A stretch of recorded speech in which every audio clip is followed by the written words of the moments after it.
Hello and welcome to Friday Double Bill. Here is our Fatafat review of NH10.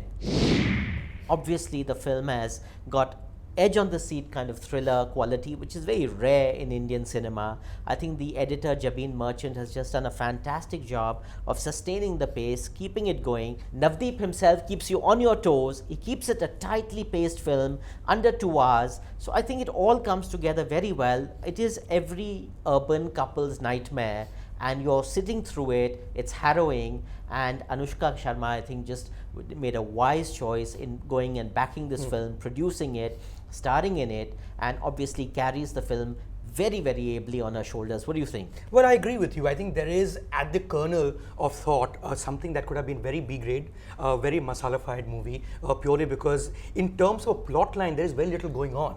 I think the moment they imbue some subtext to this storyline, it starts making a lot more sense. It starts being a movie which is not just about someone killing another person. It's about honor killing, for instance, which is something that remains in news all the time. And Haryana is shown in just the way that we would imagine it to be the dystopia that it could possibly be.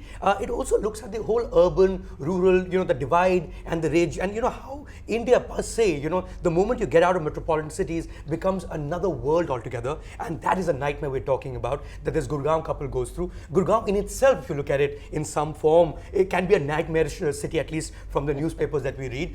So yes, I mean, it has a very strong urban resonance in terms of a storyline, besides the fact that at a very basic slasher picture level, it seems to work as well.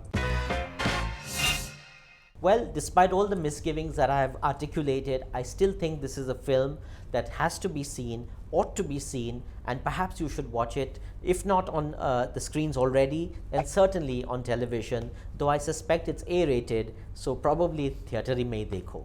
Well, unlike the sound of its title, NH10 is not a road film. It's certainly not a happy film. It's a film with lots of startling images. It's a gruesome movie. If you're watching the theatre, I suppose you should not catch the last night show. If you live in Gurgaon, definitely not. Otherwise, theatre but definitely dekho if you haven't seen it already.